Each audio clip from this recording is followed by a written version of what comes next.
Del 8 de marzo. En Recap, la elección es Colombia.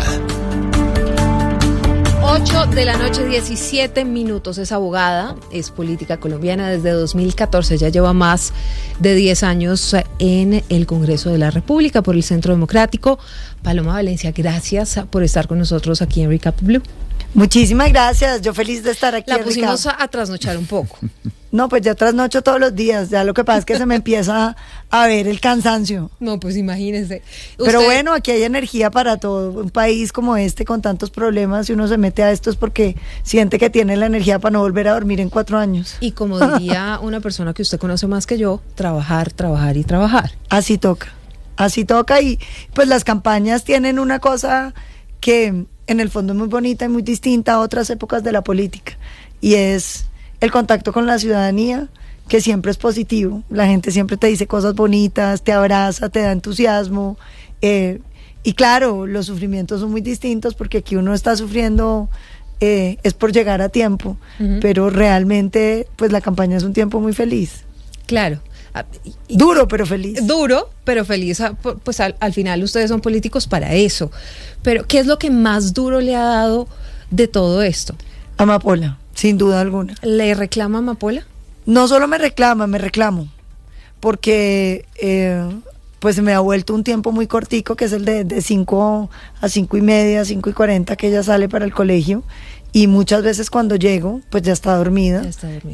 Los fines de semana pues me toca trabajar, entonces pues eso ha sido difícil porque pues yo he sido una mamá muy presente, entonces como que empezar a ser un papá que no está tanto, que es como, y claro, se va pegando más a mi esposo, le cuenta ya sus cosas y yo no sé bien qué está pasando, qué le ha pasado, qué pasó con la amiga, qué pasó con el amigo, qué pasó en el cumpleaños. No, eso me ha costado. ¿Cuántos años tiene Amapola? 9.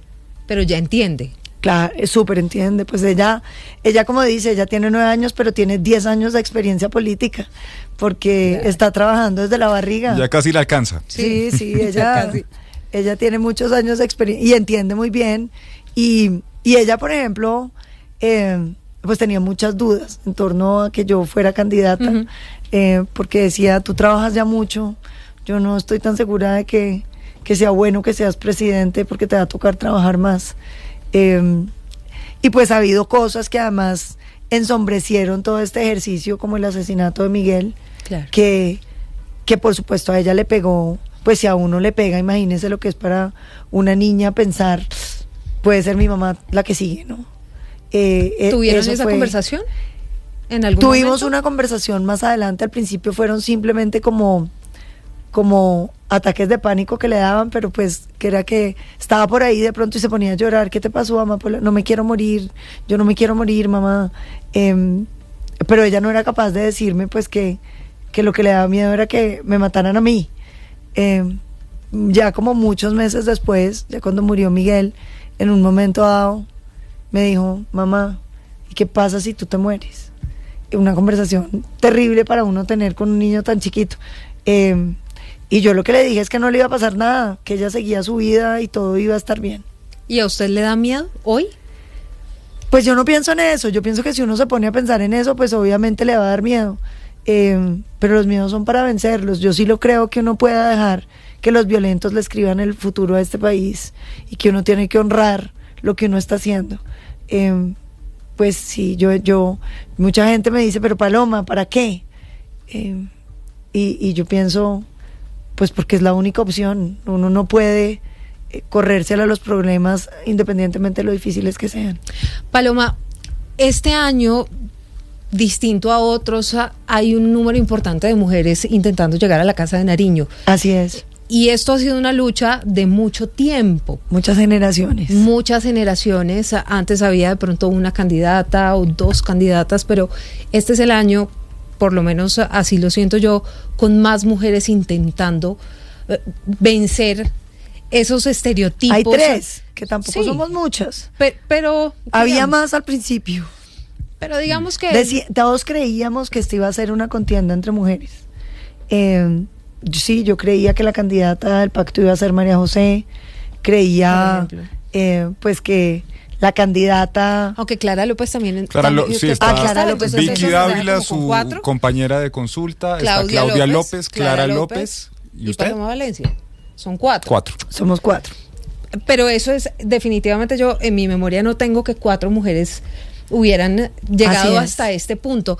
Le hago esta pregunta o le cuento esto para preguntarle si usted cree que hoy Colombia es un país que está preparado para tener a una mujer en la Casa de Nariño. Ya lo lograron las mujeres o lo logramos las mujeres con 2 vicepresidencias, Marta Lucía Ramírez y Francia Márquez.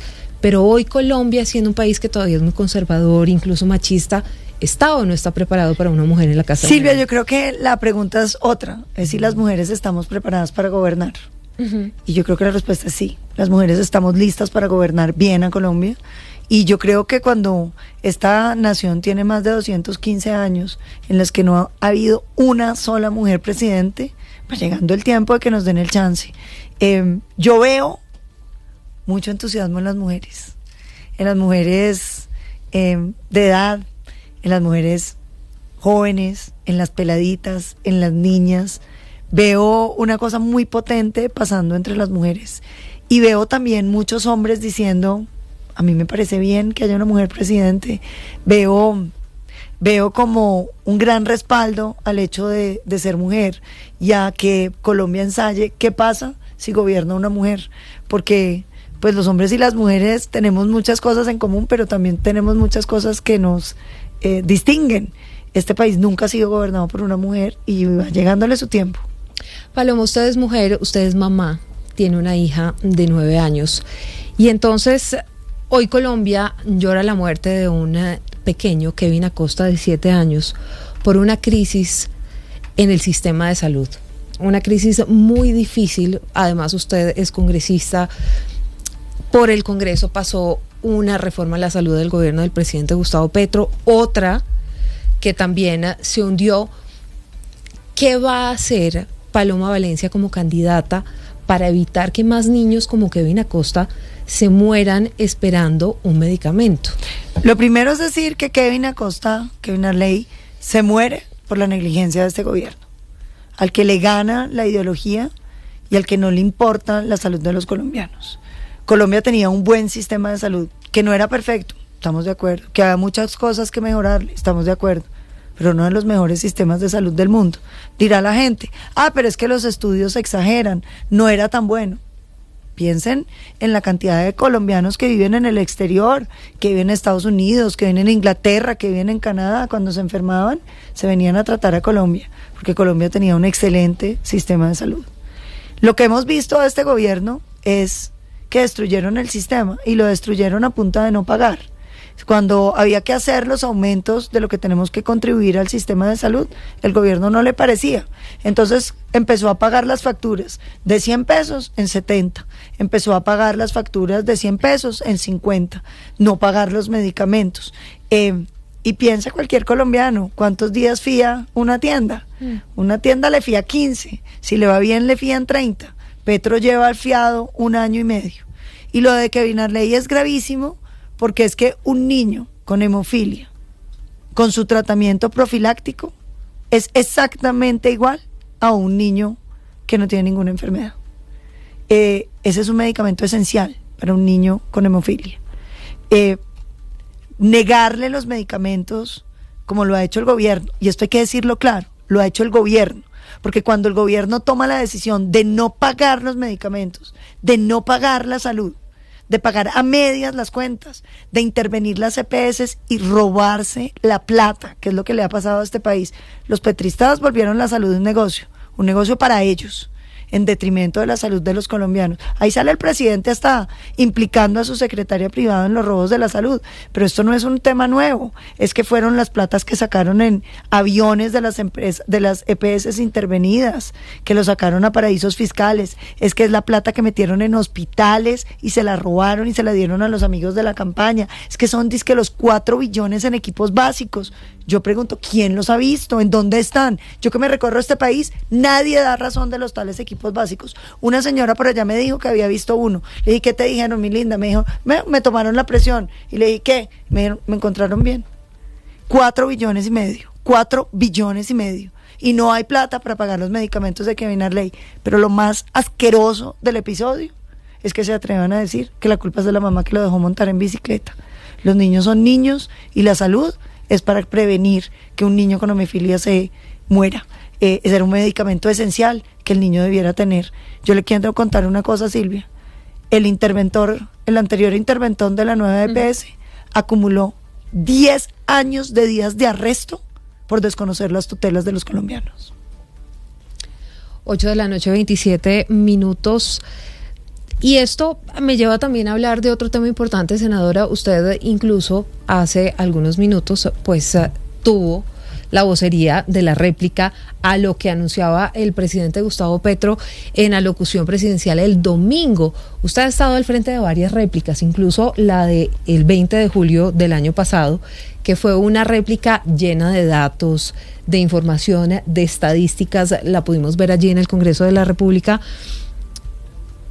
¿Cómo combatir esa corrupción de la que usted habla en esa réplica, pero que además ha sido uno de los graves problemas de todos los gobiernos? Seguramente sí ha habido escándalos, centros poblados en el de Duque, Odebrecht en el de Santos, lo que quiera, pero hablando de este gobierno, pues hay escándalos muy complejos y uno de ellos es el de la Unidad Nacional de Gestión de Riesgos. Y uno semanal, ¿no? Es que el problema del gobierno Petro es que no es un gran escándalo, es un escándalo tras otro, y como que no paráramos, ¿no? El otro día me dijo un funcionario público de una entidad, no la voy a mencionar para no echarlo al agua, me dijo, todo lo que no está empotrado se lo van a llevar.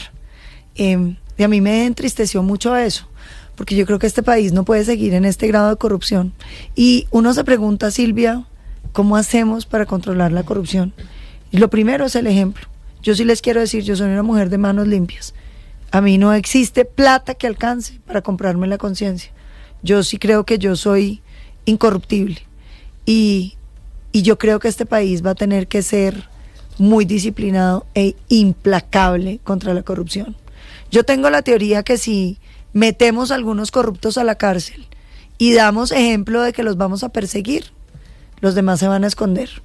Y aquí hay que pedirle ayuda a la ciudadanía para que entre todos cuidemos la plata pública, que la gente no sienta que la plata del Estado es plata de nadie, sino de todos, que todo el mundo, todos los vecinos estén pendientes de las obras públicas, que tengamos herramientas de inteligencia artificial para que podamos saber en qué momento las obras se detienen, en qué momento no están haciendo las cosas. Aquí hay que meterle tecnología y hay que meterle persecución implacable a los corruptos.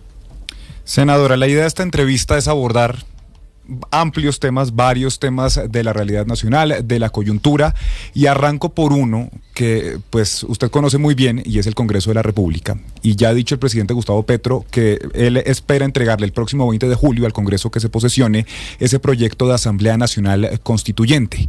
¿Cómo ve usted esa propuesta de una Asamblea Nacional Constituyente en el país? Bueno, espero que los colombianos en estas elecciones voten en contra de una Asamblea Nacional Constituyente, eligiendo personas que no vayan a acompañar ese proyecto. La primera pregunta, Lucas, dígame, ¿qué problema de Colombia se resuelve con una nueva Constitución? Sí, eso es lo que ha dicho Ninguno. El presidente, lo que ha dicho el Pacto Histórico, por ejemplo, que a lo largo de estos 4 años ha habido un bloqueo institucional, que por ejemplo el Congreso de la República no ha dejado tramitar las reformas que quiere el pueblo. ¿Y entonces qué va a decir la Constitución? ¿Usted elige un presidente que también es Congreso? O sea, ¿nos van a volver una tiranía de una vez? Es que el principio del Estado de Derecho es que los poderes públicos le pueden decir uno al otro, no.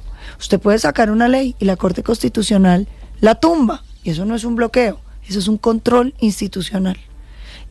Entonces yo lo primero que le diría a los colombianos es, no hay ningún problema de este país que se resuelva con una nueva Constitución. Lo que pasa es que Petro es un presidente poeta, mal poeta, pero wannabe poeta. Sí, a él lo que le gustaría es escribir y hablar y opinar y hablar de los derechos, pero es que la realidad de los derechos, la realidad de las transformaciones sociales no es decirlo, no es escribirlo, es hacerlo.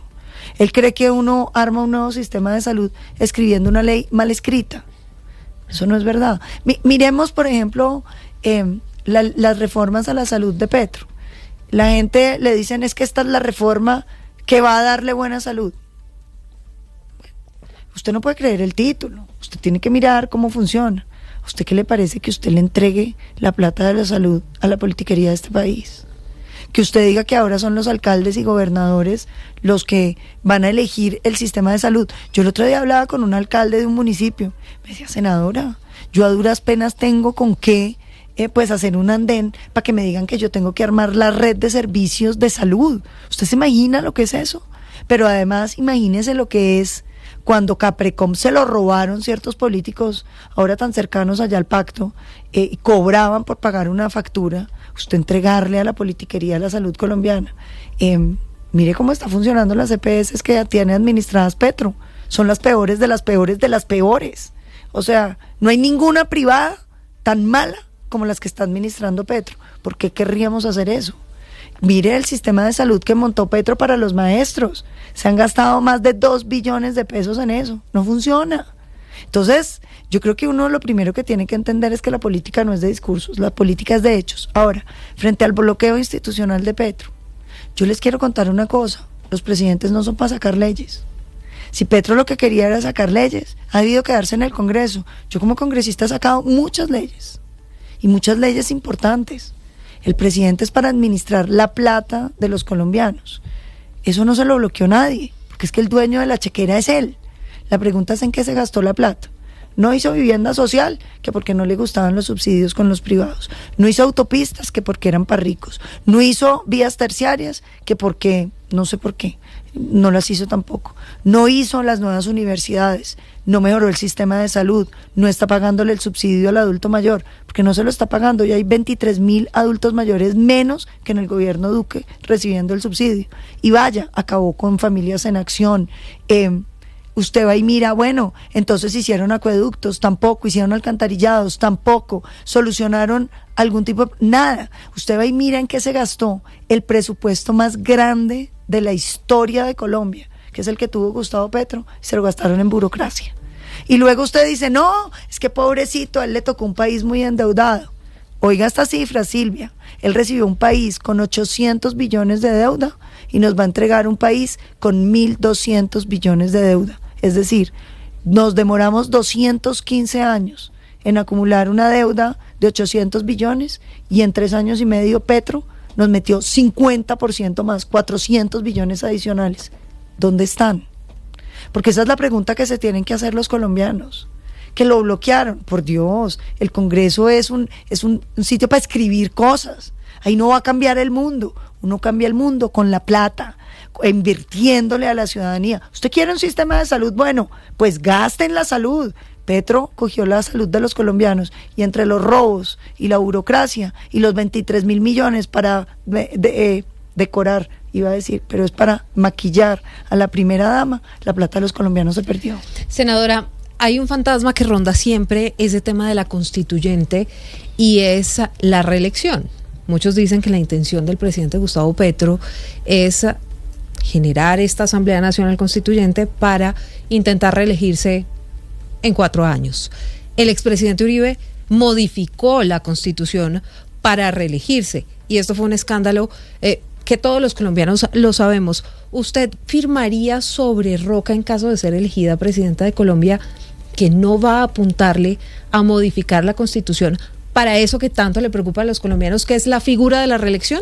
Vea, lo primero es que yo creo que hay una satanización de la reelección más allá de lo debido. Uh-huh. Yo no creo que la reelección en sí misma sea mala. Yo creo que usted encuentra muchos países donde la estabilidad de los gobiernos es muy útil. Por ejemplo, alcaldes que duran 14 años gobernando ciudades. Ya saben, lo están haciendo bien. ¿Qué necesidad tiene usted de ir a experimentar con otro? Usted experimenta cuando la cosa está mal. Pero lo segundo, yo creo que ya en Colombia cerraron esa puerta y la cerraron con llave. Usted tiene que hacer casi que un proceso constitucional para sacar una reelección. Yo creo que Colombia no necesita hoy reelecciones presidenciales. Yo pensaría en la reelección de los alcaldes de las grandes ciudades, que me parece que han dado resultado en el mundo. Yo no voy a reelegirme. Yo quiero hacer un buen gobierno y dejar un buen sucesor. Yo tengo un gran equipo detrás, un gran partido detrás, y creo que uno puede encontrar gente que lo suceda bien. Sobre el tema de la constituyente, a mí lo que me parece es que en un momento de polarización, de tantos problemas, de tantas crisis, abrir una discusión en torno a una nueva constitución es una locura, porque es que las constituciones se hacen para sellar acuerdos, no para abrir heridas. 8:37 p.m. Pero le gustaría, por ejemplo, la idea de una segunda reelección, como en Estados Unidos. Aunque ya Trump habló de la posibilidad de volver y repetir y tal, pero definitivamente no. Yo creo que este país ya está andando como está. Y yo creo que esos son acuerdos que usted puede tomar cuando las temperaturas están bajitas. O sea, cuando hay una gran como tranquilidad. Usted le dijera ahorita a este país que va a haber reelección, la gente se cuelga del pelo, pues se le para el pelo de punta. Yo creo que uno no tiene que generarle más incertidumbre a un país lleno de incertidumbre. Mire, un país que dejó de crecer económicamente en términos de inversión, no llega inversión extranjera, las empresas no están creciendo. Estamos creciendo económicamente a punta del jalonamiento del gasto estatal, que tampoco es de verdad. Porque como le digo, esto es pura deuda, esto es pura droga, esto es puras remesas, de eso está viviendo este país. Esto es como ganarse un baloto y creer que uno se puede gastar mensualmente lo que le llegó con el baloto, que el próximo mes le va a llegar igual. Eso no es verdad. Si usted le llega un baloto y si usted no lo administra bien, pues lo va a perder. Entonces yo creo que ante tanta incertidumbre, yo procuraría todo lo contrario, tranquilidad. A ver si la gente vuelve a invertir, la gente vuelve a creer. Ahorita que estamos en este debate, por ejemplo, del salario mínimo, claro que todos queremos que los colombianos ganen más. ¿Quién no? O sea, yo no me imagino que haya ningún político de ningún partido que se levante por la mañana y piense, ojalá haya crecido bastante la pobreza, ojalá los colombianos estén viviendo muy mal. De ninguna parte. O sea, eso es una caricatura como monstruosa del político perverso. No existe. Todo el mundo quiere que los colombianos estén bien, que no haya pobreza, que salgamos adelante. Pero cuando usted decreta un salario de esos, usted lo que se encuentra en la calle es un montón de empresarios. El 95%, es decir, de cada 100 empresas, 95 en este país son minis, son microempresas, diciendo, yo quiero mucho a mis empleados, les estoy pagando el recargo dominical, les estoy pagando las horas extras o ya no estoy contratando horas extras. Tengo unos impuestos que me agobian, tengo los impuestos más caros de entre los países ricos de este país, del mundo, entre los países de la OCDE, los más caros. Tengo impuesto de patrimonio, es decir, por invertir, por traer una plata a Colombia, a usted le cobran así no haya producido nada. Y oiga esto, Silvia, cuando pague los impuestos, pague el impuesto de patrimonio y le va a entregar la plata al dueño, también le vuelven y le cobran impuestos de los dividendos. Dígame, ¿quién va a invertir en Colombia? Y entonces la gente está despidiendo a los empleados, que hemos dicho nosotros, para que el salario sea sostenible hay que bajar los impuestos drásticamente para que le puedan no pagar al Estado, sino pagar al empleado. Y lo segundo, no podemos seguir gastándonos la plata como Petro en burocracia y en dilapidarla en corrupción. Aquí la plata tiene que llegar a la inversión social. Hablando de plata, hablando de finanzas, usted habla de burocracia, de la deuda que en este momento tiene el país, y si usted llega a la Casa de Nariño el 7 de agosto, pues se va a encontrar un hueco fiscal grande, un déficit fiscal complicado. ¿Y cómo se va a solucionar esto? ¿Reforma tributaria o cuál sería su plan de acción al llegar en materia económica? Lucas, este es un tema muy grave. Yo creo que Colombia no ha tenido una crisis fiscal de la magnitud en la que nos va a dejar metido Petro. Vuelvo y repito, la gente no la ve, porque estamos viviendo de las remesas, de la coca, del crédito, es que son, en diciembre pidió $6.000 millones y en enero 4.800 millones de dólares, por eso es que el precio del dólar está en el piso. 15.000 millones de dólares vale el narcotráfico, 13.000 millones de dólares están girando los colombianos que viven en el exterior, es decir, esto es la feria de la plata. Entonces la gente dice, estamos divinamente, ¿no? Esto es como a usted le caen unas loterías. Petro no va a dejar la olla raspada, se va a llevar la olla.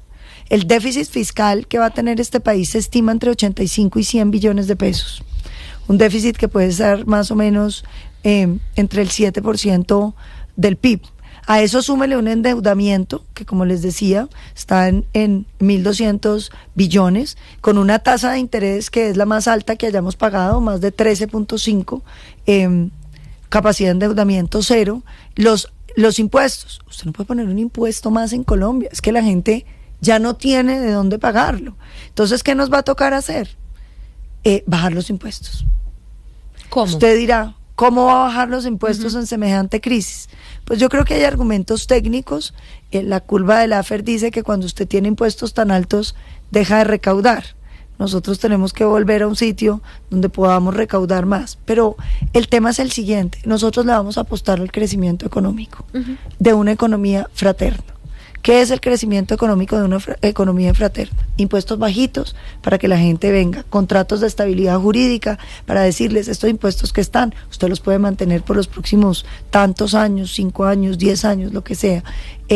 Vamos a buscar reducir esa burocracia estatal drásticamente también. Eso le iba a decir, porque en el gobierno del expresidente Uribe, que es el jefe de su partido, redujeron todo ese aparato. Claro. Integraron, había, por ejemplo, el Ministerio de Protección Social, vamos a volver que era a el de Salud con Trabajo, y así. ¿Van a hacer o va a implementaría usted esa misma figura de empezar a unir totalmente ministerios? Nosotros vamos a unir de los 19 ministerios para dejar 12 de las 162 entidades y las 68 vinculadas que tiene el sector central.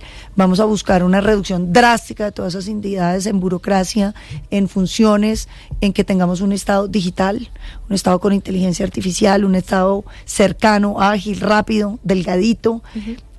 El otro día estaba en una ciudad colombiana, no voy a decir cuál, me contaba el alcalde, recibía esta ciudad gastándose el 75% de su presupuesto en gasto de funcionamiento. Entonces usted se imagina lo que es todo el mundo haciendo un esfuerzo para pagar el predial. El impuesto. ¿Cierto? Llega la plata a la alcaldía y la plata se la gastan en unos funcionarios. Y después pregunta a la gente: ¿y por qué no pavimentan las vías? ¿Por qué no hay parques? ¿Por qué no hay andenes? Pues porque nos gastamos la plata en funcionamiento. Imagínese que el gasto de funcionamiento del Estado es del 75%. Es decir, de cada 100 pesos, 75 nos los gastamos en burocracia. Tiene que ser al revés.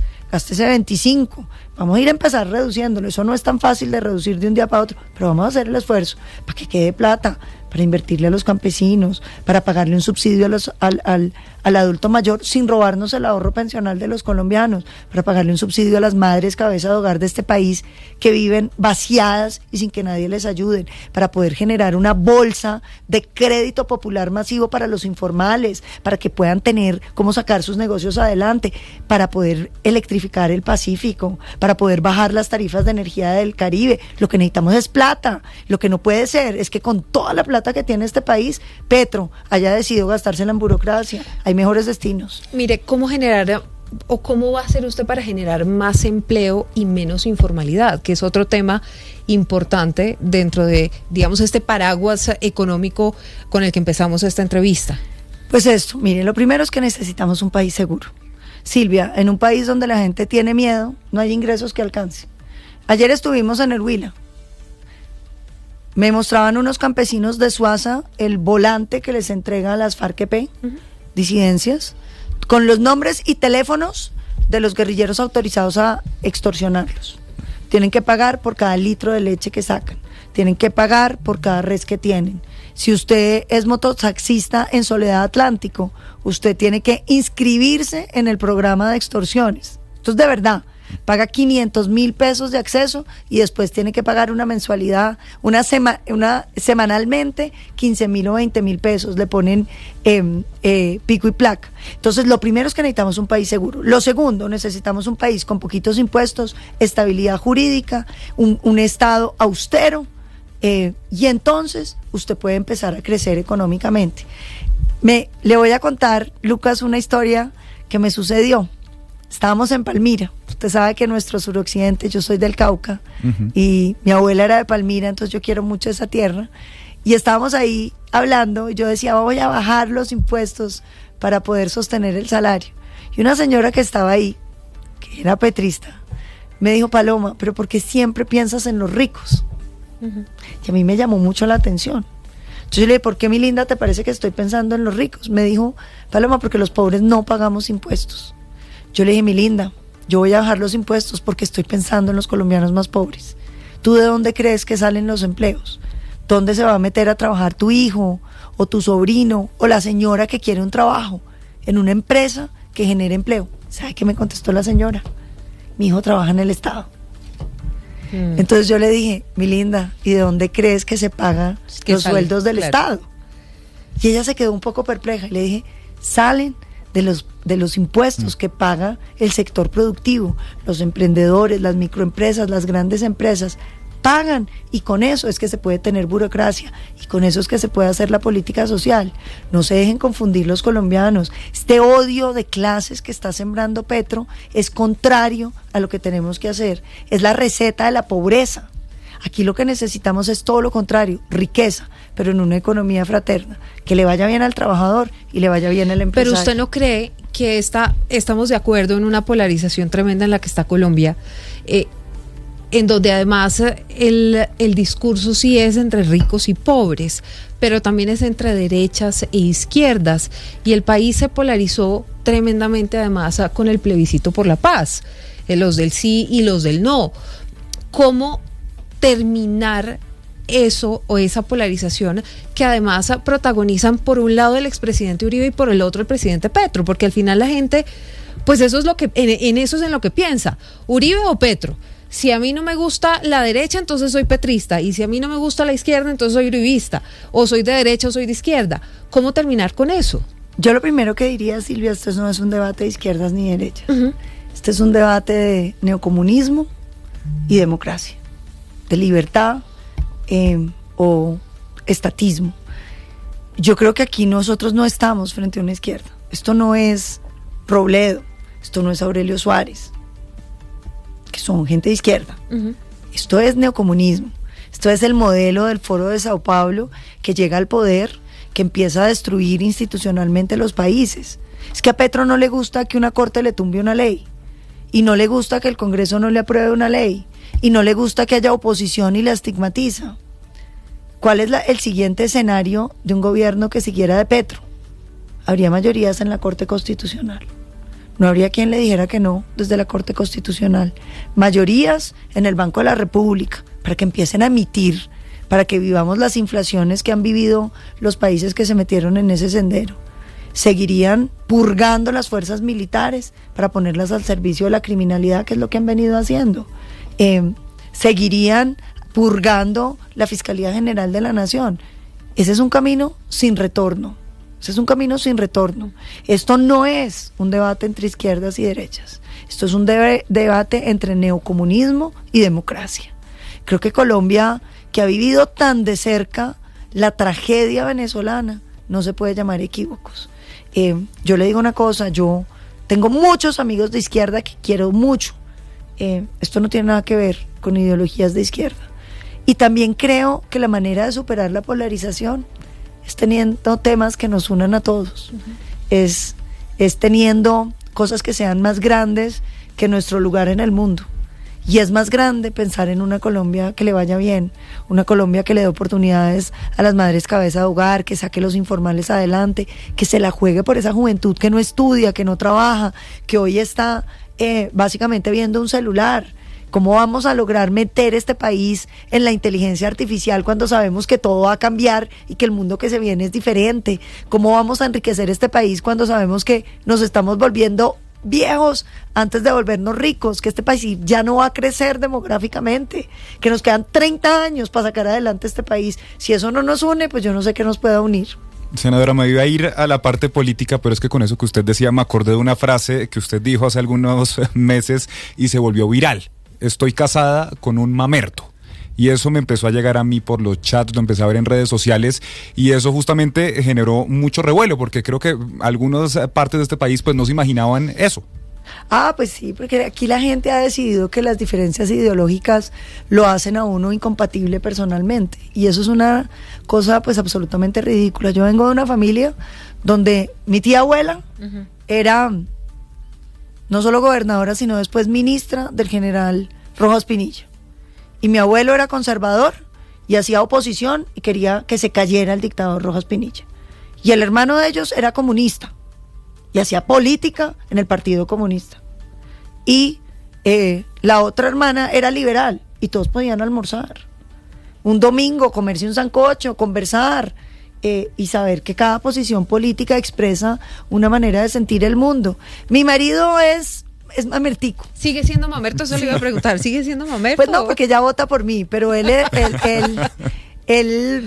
si usted lo dejara, pues él habría votado mucho más, sí. ¿Usted cree que hubiera votado por Petro hace 4 años, por ejemplo? Pues votó en blanco. Votó en blanco. No quiso votar por Rodolfo. Y no votó por Fico. Eso dice bastante. Sí, él votó por Fajardo, creo que votó en ese momento. Uh-huh. Yo hoy en día, yo creo que si no estuviera casado conmigo, votaría por Fajardo. Más por allí. Es como de centro izquierda, uh-huh, algo por el estilo. Pero yo creo que precisamente estar casado con alguien que piensa distinto a uno, pues le da una ocasión de pensar cosas más ampliamente, ¿no? De no estigmatizar, de no, pues sí, como de no enceguecerse, porque yo creo que la política interesante es la que conversa, la que convence, la que enamora. La política no puede ser doctrinaria. Uh-huh. La política tiene principios y tiene que tener principios, pero tiene que tener también cintura para irse adaptando a los desafíos del mundo, a los cambios y a las distintas sociedades, a los distintos sujetos que componen una estructura social. Hablando de conversar, hablando de alianzas, a la mesa, justamente, sí, de sentarse a conversar y construir este país y dejar a un lado tanta polarización y tantas diferencias. Usted hoy, según las encuestas, por supuesto, aquí sus compañeros de consulta han dicho, vamos a ver qué pasa el 8 de marzo, esa será la verdadera medición, pero actualmente usted está ganando esa consulta según las encuestas. Después de esto vendría una primera vuelta y entremos en el terreno de la suposición de que usted llega a segunda vuelta. Yo le voy a leer un par de nombres y usted nos dice si usted construiría una alianza, una conversación, un diálogo con estas personas, si se aliaría de manera política con alguno. Pero bueno, de ellos. Son distintos. Si me aliaría o conversaría. Habría una alianza. No, yo converso con todo el mundo. Con todos. Sí. Yo le quiero contar algo, Lucas. Yo soy una mujer, he sido tal vez la opositora más firme que ha tenido el gobierno Petro. Pero también soy la congresista con quien más acuerdos ha logrado el gobierno Petro. Usted dirá, ¿pero cómo es eso posible? Sí, así es posible. Yo me senté con ellos, estuvimos conversando sobre la ley estatutaria de educación, logramos un acuerdo, luego FECODE lo tumbó con David Luna, sí. Luego estuve como cabeza de negociación de la jurisdicción agraria. Logramos un acuerdo, lo sacamos de comisiones primeras, votado mayoritariamente, o sea, por todo el mundo.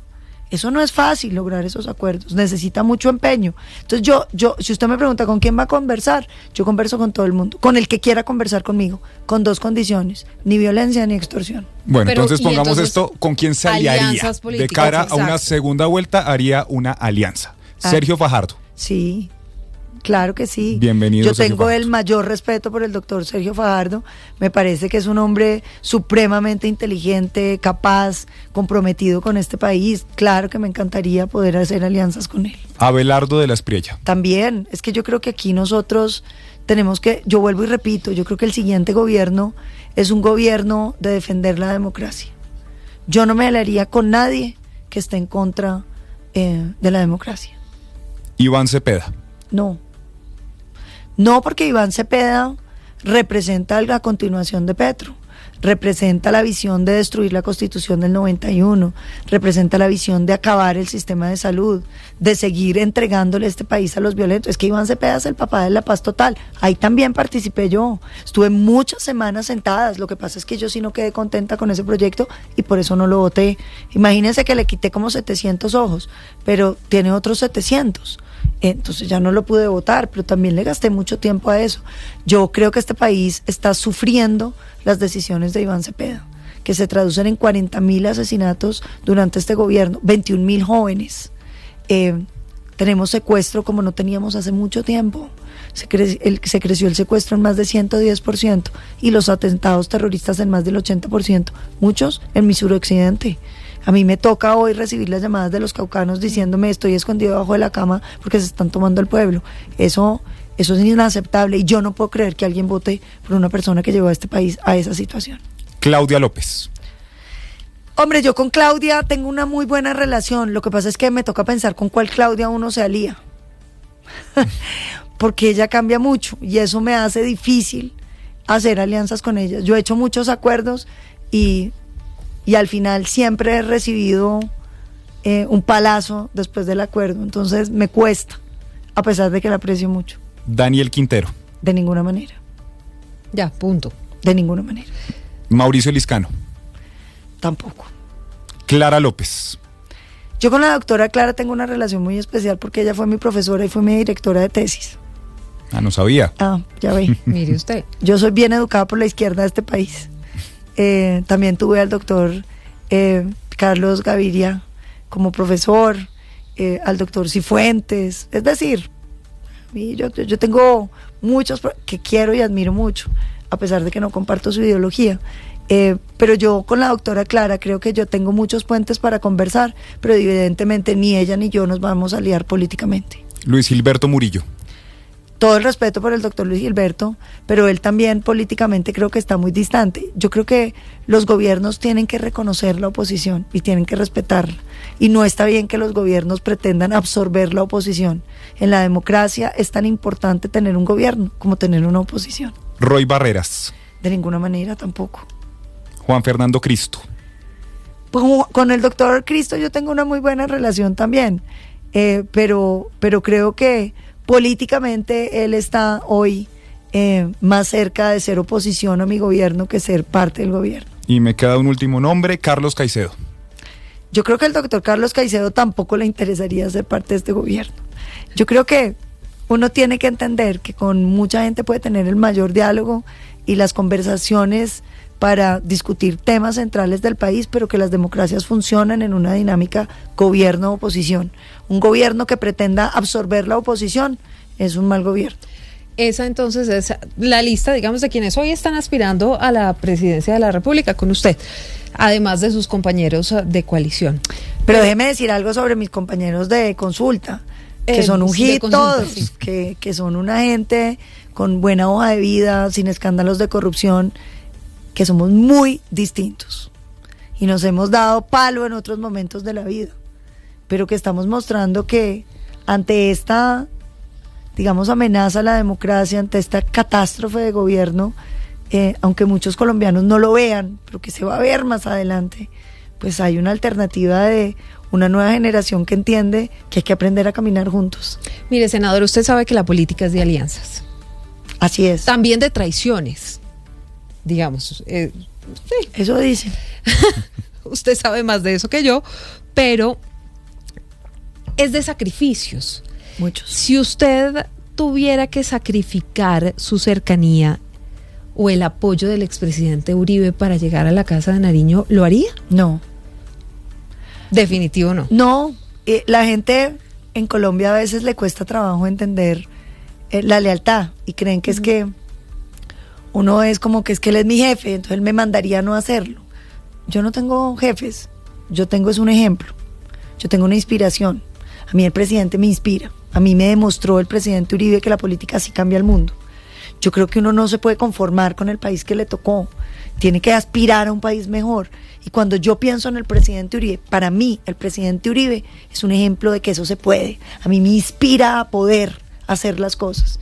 Entonces yo no puedo traicionar un sentimiento que es tan fuerte en mi percepción de la política, que me demuestra que uno sí puede. Si usted me dijera, usted puede ser presidente, pero se tiene que comprometer con renunciar a querer cambiar el mundo, entonces ¿para qué quiero ser presidente? Uh-huh.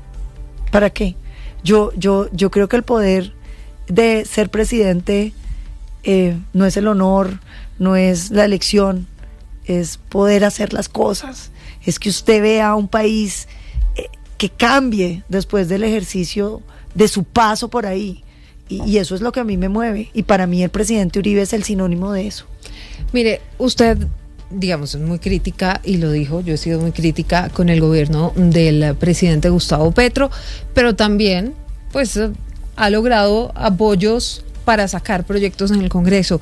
Si usted fuera elegida presidenta, ¿a qué programa o a qué política de este gobierno le daría continuidad? Y esta pregunta se las hacemos a todos, entre otras cosas porque si usted se fija en Colombia, casi que cada 4 años es borrón y cuenta nueva. No, yo sí creo Llega mucho en alguien, construir sobre lo construido. borra.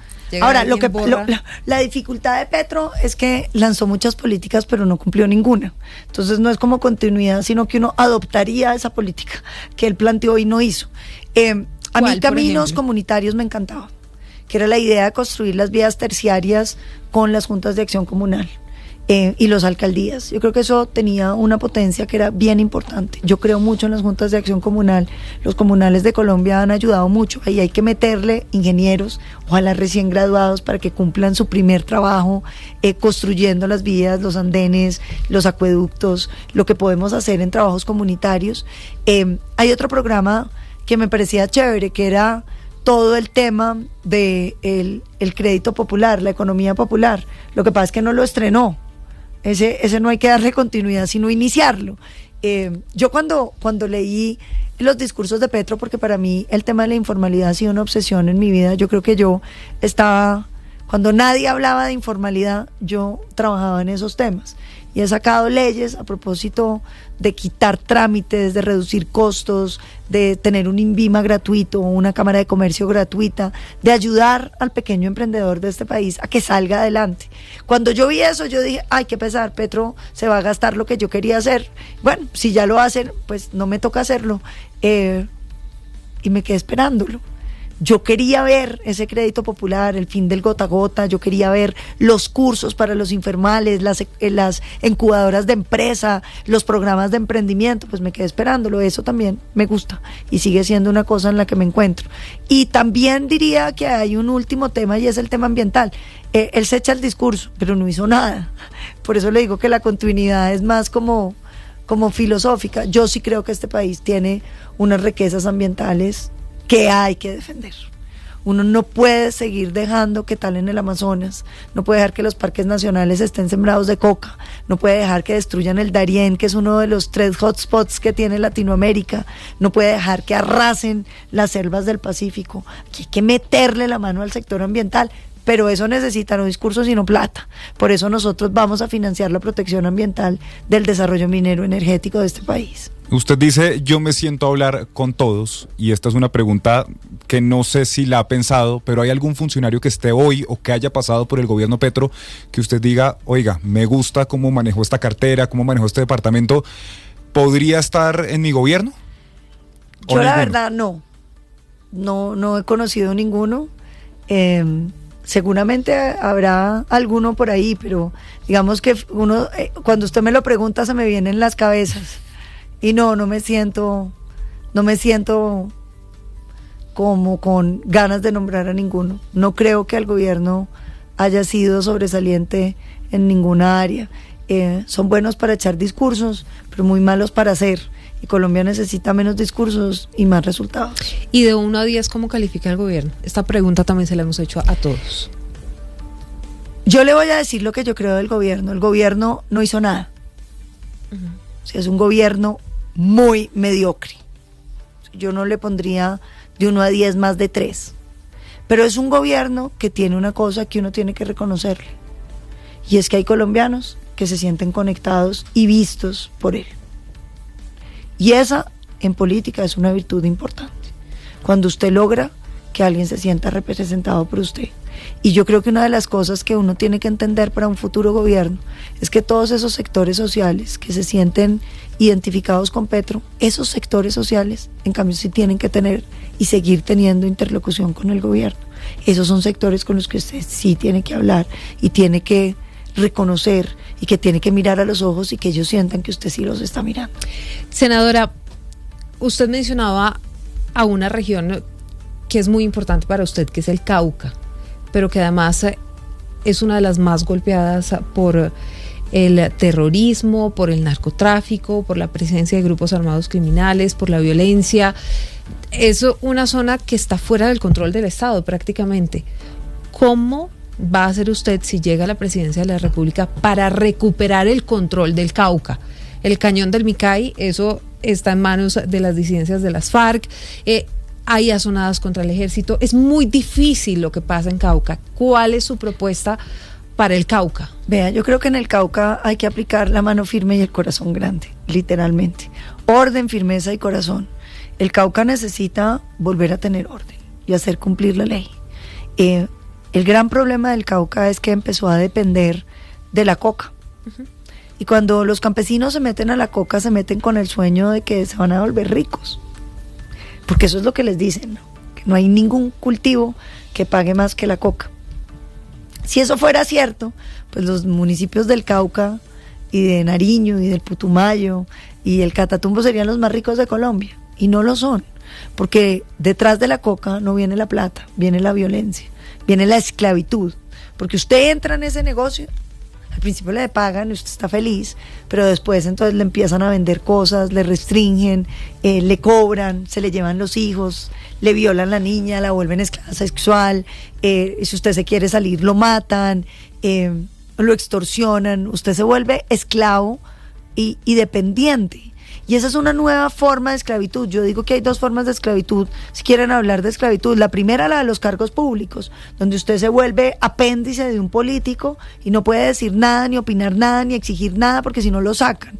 Que es esa manera como han ido doblegando en muchos lugares de Colombia la ciudadanía, con el poder político. Y la otra es la de la coca, porque usted entra y usted no puede salir. Entonces a los campesinos caucanos hay que ofrecerles una alternativa. La sustitución y la erradicación no es voluntaria, es forzosa. Esto es forzoso, okay. Pero con corazón grande. Lo vamos a meter en proyectos productivos, le vamos a dar plata para que siembre los nuevos proyectos, y lo que yo quiero es que sea una sustitución con transformación productiva. Yo lo vi en Norte de Santander, en el Catatumbo. El presidente Uribe hizo sustituciones por palma. 7 hectáreas de palma le sembraban a los campesinos, pero no eran solo 7 hectáreas de palma. Usted entraba como socio con unas acciones en la extractora de palma. Y eso le permitía tener ingresos más altos. Y yo he conocido campesinos del Catatumbo que hicieron parte de la sustitución. Yo cuento mucho esa historia porque a mí me impactó. Y él me decía, yo ahora ando en camioneta, mis 3 hijos son profesionales y nunca más volví a la coca y soy aliado de la fuerza pública. Mantener los diálogos de paz, senadora, es decir, mantener de alguna manera, no, así no sea con ese nombre, la paz total o guerra total contra los grupos armados ilegales. Es que esto no es guerra, esto es autoridad. En Colombia nos dio una enfermedad mental que hay que curarnos, que se llamaba la violencia política. Entonces aquí, cada vez que alguien secuestra o mata, hay que preguntarle, venga, su merced, ¿usted trabaja solo o trabaja en grupo? Porque si trabaja en grupo es muy importante que nos diga si usted es delincuente común o delincuente político. Y si es delincuente político, cuéntenos si tiene una ideología de izquierda, y entonces como usted está cometiendo crímenes altruistas, nosotros tenemos que darle beneficios y no podemos pensar en cárcel para usted, sino todo lo contrario, algún tipo de premio, como estamos en lo de Camilo Torres, un cura que deja la curia para volverse guerrillero y salir a matar gente, y entonces ahora hay que celebrarlo. Eso es una enfermedad mental. La violencia nunca, jamás se justifica. Y el mundo entero, este planeta entero, ha solucionado el problema de poder vivir en paz metiendo a los zampones en la cárcel. ¿Sí o no a los bombardeos, incluso si hay menores de edad? Mire, nosotros tenemos que hacer políticas antirreclutamiento, pero usted no puede seguir diciéndole a los jefes guerrilleros que se amarren un niñito a la mano para que no los puedan bombardear, porque esa es la razón por la que está disparado el reclutamiento en este país. Están reclutando un niño cada 20 horas en Colombia, ¿sí? Las últimas 20 horas. ¿Cómo evitar entonces eso? Porque al final los utilizan de escudo, pero hay niños que están yendo al colegio, a la escuela, y los interceptan y se los llevan. No, el reclutamiento no es interceptado, el reclutamiento es como la trata de blancas. Usted lo encuentra en internet y le hacen ofertas y está en Facebook, y entonces le dicen, le vamos a dar de todo, y usted va a vivir aquí, le vamos a dar sueldo, y usted va a vivir con camioneta, y los engañan y se los llevan. Yo pregunto, ¿qué están haciendo para tumbar esas páginas? Nada. Yo pregunto, ¿cuáles son las alertas tempranas cuando reclutan un niño? Yo saqué la ley de integración de alertas tempranas, donde incluimos que los profesores, cada vez que falte un niño, tienen que dar la alerta. Usted sabe que un niño lo reclutaron en el campo porque el niño no va al colegio. Claro, pero es cierto, usted tiene toda la razón. Muchas veces esto, y cada vez pasa más a través de redes sociales, a través de TikTok, a través de Instagram, eso es verdad. pero también hemos contado aquí historias de niños que llegan al colegio o van camino al colegio y se los llevan. Claro, pero entonces usted lo primero que tiene que hacer... Acuérdese de un caso de un joven al que iban a reclutar, él sale corriendo, lo disparan y le matan. Eso fue el año pasado, el año antepasado, pero son historias que aunque no salgan en la prensa son desgarradoras y son el diario. No, pues vivir imagínese, en el Cauca, la mayoría de los reclutamientos que se han dado en este gobierno se han dado en el departamento del Cauca, en población indígena y en población campesina.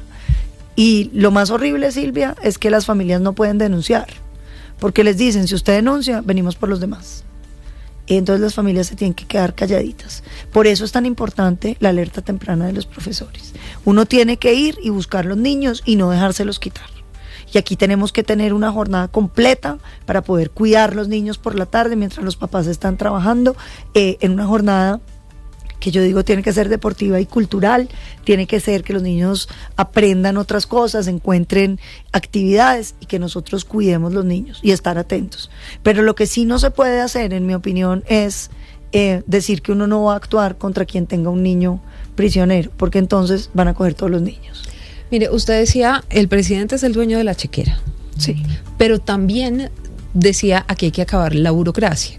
Sí. Y esto me lleva a preguntarle cómo hacer entonces para que haya presencia del Estado en esas zonas en donde cada presidente promete que va a llevar agua, va a llegar a la fiscalía, va a llevar el Instituto Colombiano de Bienestar Familiar, va a llegar la policía, pero allá no llega ni Dios. ¿Sabe quién llega? El Ejército de Colombia. Bueno, y por eso uno tiene que entender. Sí, el ejército, pero falta esa presencia estatal. Nadie va a llegar, Silvia. Si yo le dijera a usted, venga, yo acabo de llegar a Argelia, la invito a que usted transmita desde allá, usted me va a decir, no, Paloma, eso está muy peligroso. Eso mismo piensa el profesor, eso mismo piensa el funcionario de bienestar familiar, eso mismo piensa el médico. Uno lo que tiene que entender es que este discurso de que vamos a llevar el Estado es un discurso hipotético. Lo que llega es la fuerza pública, y por eso la fuerza pública tiene que tener los programas de asistencia social, de acompañamiento ciudadano, tiene que hacer la inversión social, la fuerza pública, porque usted le dice al funcionario del bienestar familiar que vaya, y él va un momentico y sale corriendo. Sí, exacto. Exacto. Entonces usted tiene que entender que aquí lo que necesitamos es unos programas de consolidación territorial que vienen de la fuerza pública, la sustitución de cultivos, los hospitales, los arreglos de las escuelas. Toca hacerlos con fuerza pública. Eso es algo que el país tiene que entender, porque no es que uno no quiera mandar los funcionarios, es que los funcionarios no quieren ir. Cuando a usted le sale la nominación para irse de profesora a Argelia Cauca, la gente no quiere ir, porque le da miedo que la maten. Entonces uno tiene que entender que esto tiene unas fases, y las fases arrancan por una fuerza pública que se quede, que organice, que empiece a defender, y luego vienen las inversiones de alto impacto en las zonas. Si usted va a recuperar el Cauca, hay que hacer la represa del Micay. Que de pronto usted no va a encontrar un privado que quiera invertir allá por seguridad, hay que hacerla entonces con el Estado, porque uno lo que necesita son inversiones de alto impacto que generen la estabilidad de la presencia estatal. Y eso no lo genera el funcionario del ICBF solito allá, viendo a ver a quién ayuda. No, eso lo genera. Pero es el Estado finalmente el que debe garantizar o que yo vaya a transmitir a Argelia, o que el señor del ICBF llegue allá y se pueda quedar. Yo le digo, Silvia, vaya que le van a garantizar su seguridad. La gente dice, ¿y cuántos días va a estar allá el ejército? No, que se va pasado mañana. Claro, es que el ejército además en este país, pues digamos, es un país muy grande, geográficamente muy complejo, muy difícil. Entonces el ejército llega, está un tiempo y se tiene que mover. Entonces ahí tenemos que tener un pie de fuerza mucho más grande, tener policía y tener, digamos, esas funciones sociales de la fuerza pública, para que primero se restablezca la confianza. Que lo primero que pasa en un municipio, digamos como Argelia Cauca, es que llega la policía y la gente siente que son sus enemigos, porque ellos vienen viviendo, dependiendo y comiendo de las estructuras criminales. Sí, eso es un proceso, volver a generar confianza, volver a saber que se van a quedar. Cada vez hay más sazonadas, por ejemplo. Claro, y no solamente azonadas, sino instrumentalización de las comunidades para sacar a la fuerza pública. Por eso es que toca, cuando el presidente Uribe entró a Argelia, Cauca, en la toma del Micay por parte de la fuerza pública, tuvieron que entrar con tanques. Después se implementaron los programas de sustitución de la mano de la fuerza pública.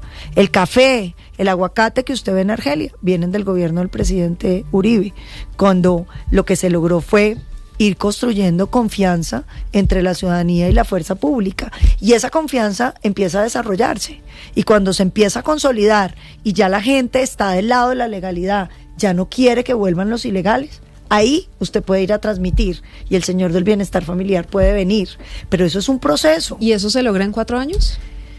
Yo creo que se logra en 4 años, pero si no se logra hay que continuarlo. Digamos que yo creo que el país, nosotros no vamos a encontrar un plan Colombia que le dejó el presidente Pastrana al presidente Uribe. Nosotros no vamos a encontrar una fuerza pública equipada, entrenada, financiada. Nosotros vamos a encontrar una ruina de fuerza pública. Nos toca primero organizar la fuerza pública y después poder retomar el país como se necesita. Ahora, ¿cuál es la ventaja que yo digo que nosotros tenemos? Que ya se hizo una vez, y todo lo que ha hecho uno una vez es más fácil volverlo a hacer. No es como que toque llegar y aprender cómo lo vamos a hacer. Aquí ya hay un plan de acción que existe. Lo que necesitamos en el principio es un nuevo plan Colombia para poder financiar, entrenar y equipar la fuerza pública. Mire, hablando de seguridad ciudadana, ¿modificaría la ley para que menores de edad respondan penalmente a partir de qué edad? 14 años. Yo creo que cuando usted comete un delito grave, no para que responda por un hurto, no. Pero cuando usted, un pelado, se acerca en un parque y le mete un tiro a Miguel Uribe, ese pelado tiene que responder. Claro que tiene que responder, como un adulto. Usted comete un crimen grave, usted tiene que responder. Pero no comete ese crimen porque no, tal vez, a ver, aquí voy a ser de abogado del diablo, pero solamente porque muchas veces esto es reflejo de la sociedad en la que vivimos. Puede ser un muchacho que no tiene educación, que sus padres, qué sé yo, su mamá sufría de violencia intrafamiliar y que el Estado nunca actuó. Esto además no solo lo digo yo, lo decía María Claudia Tarazona, esposa de Miguel Uribe, en algún momento cuando le preguntan pues si perdonaría a ese joven. La historia de los jóvenes en Colombia es una historia muy difícil. Yo estoy de acuerdo, Silvia, pero yo creo que una cosa es el perdón humano. Usted puede perdonar al joven, pero el Estado no. Pero no solo el así Estado porque el Estado tiene les que ha hacer fallado cumplir, eventualmente. No. El Estado tiene que hacer cumplir la ley, porque es que si no hay ley, no hay posibilidades de nada. Que usted tiene que procurar que los jóvenes tengan futuro, estamos totalmente de acuerdo. Pero hay muchos países más pobres que Colombia, donde la pobreza no justifica la violencia. Y este país tiene que acabar con los discursos justificatorios de la violencia, que es a lo que me refiero cuando hablo del delito político. Uno no puede seguir diciendo que es que el crimen en ciertas circunstancias está bien. El crimen siempre está mal y siempre tiene que sancionarse. Y lo que esté fallando con el Estado hay que arreglarlo. Y que los jóvenes necesitan oportunidades, claro que sí. Pero si usted mata a una persona, usted tiene que responder. Senadora, ya para ir cerrando esta entrevista. Sí, porque ya Amapola la está esperando. Y agradeciéndole muchísimo que nos haya acompañado gracias a ustedes noche por la invitación. Aquí en Blue Radio. Quiero preguntarle por relaciones internacionales. Y empezando por Venezuela. Cuando llega Gustavo Petro a la Casa de Nariño, teníamos unas relaciones rotas con el régimen de Nicolás Maduro. Se restablecen las relaciones y, por supuesto, las cosas han cambiado bastante desde el 3 de enero. Hoy no está Nicolás Maduro, hoy está Delcy Rodríguez y puede que de aquí al 7 de agosto cambien las cosas porque están cambiando todo de manera muy rápida. Pero, ¿qué hacer con Venezuela, con quien compartimos más de 2.000 kilómetros de frontera? Y hoy, quien está a cargo, pues es Delcy Rodríguez, quien era la vicepresidenta de Nicolás Maduro, y está también Diosdado Cabello, Vladimir Padrino. ¿Qué hacer con Venezuela? Mire, lo primero, fronteras abiertas, mucho liderazgo de las autoridades locales, porque cuando usted mira las fronteras colombianas, pues ahí hay casi que un solo país, ¿sí? Usted va a la frontera de La Guajira y pues ahí hay un comercio y una convivencia que no se puede matar, lo mismo que en Cúcuta. Cuando usted cierra las fronteras y afecta las relaciones de esta raya para acá, ya no es la misma mesa, pues es muy difícil. Pero yo sí creo que como colombiana, como demócrata, nuestro pedido es por el restablecimiento de la democracia venezolana, lo más pronto posible. Si usted me pregunta a mí, Lucas, yo me veo gobernando al lado de María Corina Machado para que estos dos pueblos que han sido hermanos arranquen la reconstrucción de Venezuela, con la que no solamente se va a enriquecer Venezuela, sino que se va a desarrollar Colombia. Yo creo que ahí hay una potencialidad muy grande para que los dos países encuentren mucho por venir. Mire, rápidamente, el hacinamiento es otro de los problemas grandes que tiene Colombia. ¿Usted construiría cárceles al estilo Bukele? Yo construiría cárceles con el sector privado y cárceles productivas. Como Federico Gutiérrez, que ya anunció la primera. Sí, yo creo que eso es totalmente necesario. Uno necesita cárceles dignas y cárceles que no sean escuelas de crimen. Usted hoy mete un ladrón a una cárcel colombiana y saca un súper delincuente, ¿sí? Lex Luthor. No. Uno tiene que tener cárceles donde la gente esté ocupada, colonias agrícolas, fábricas textiles, tienen que ser cárceles que funcionen, que tengan dignidad, porque el castigo no es que a usted lo maltraten en la cárcel, sino que usted está apartado de la sociedad.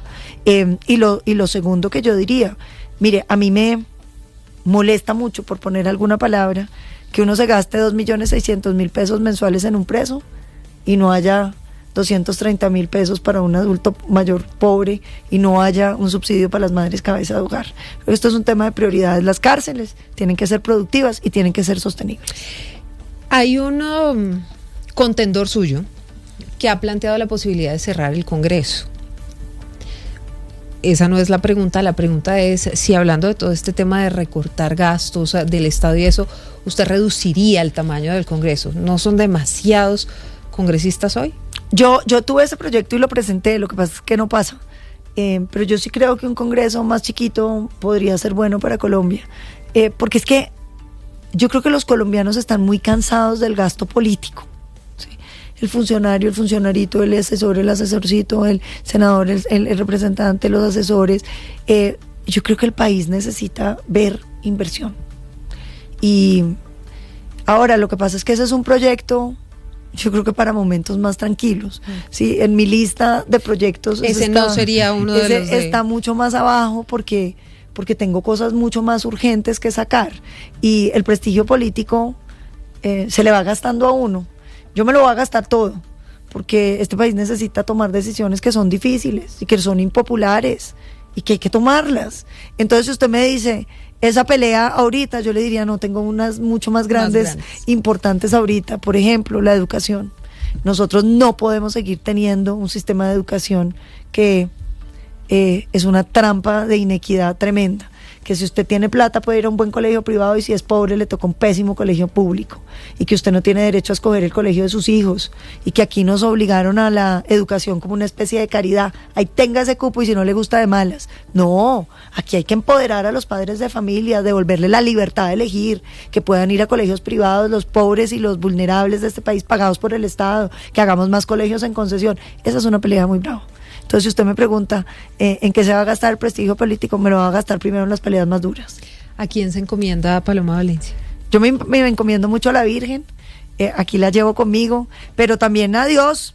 Yo aquí ando con todas las pulseritas que me regala la gente en todas partes de Colombia y me pongo muy feliz. Vea que apenas ayer me regalaron esta otra nueva y sí, yo le pido mucho a Dios que me cuide. Le he pedido humildad para que uno siempre recuerde que hay un propósito mayor que son los colombianos, discernimiento para que uno no equivoque las decisiones que hay que tomar y sobre todo fuerza para que todo lo que uno prometa lo pueda cumplir. Ya la voy a dejar ir, pero ¿por qué votar por Paloma Valencia el 8 de marzo? Porque eso sí. Pues. Porque yo soy una mujer de principios, porque soy una mujer de manos limpias, porque soy una mujer que no le da pereza trabajar, porque yo soy una mujer de resultados, porque amo este país, porque yo estoy convencida que con orden, firmeza y corazón y unos colombianos queriendo salir adelante, podemos más. No nos tenemos que conformar con un país pobre, con un país violento, con un país sin oportunidades. Los colombianos merecemos más, tenemos que poder más. Paloma, gracias. A ustedes. Muchas gracias. Que dicha esta invitación. Pues ahí está, son las 8 de la noche. Largo y tendido hablamos. Hablamos largo y tendido, pero es la oportunidad que la gente tiene para poder oír con buen tiempo y sin estar corriendo cuáles son las propuestas de los candidatos. Excelente, ojalá se animen a acompañarnos este 8 de marzo, Día de la Mujer. elijamos la primera mujer presidente, señores, que puede Día de la ser Mujer. una gran novedad para Colombia.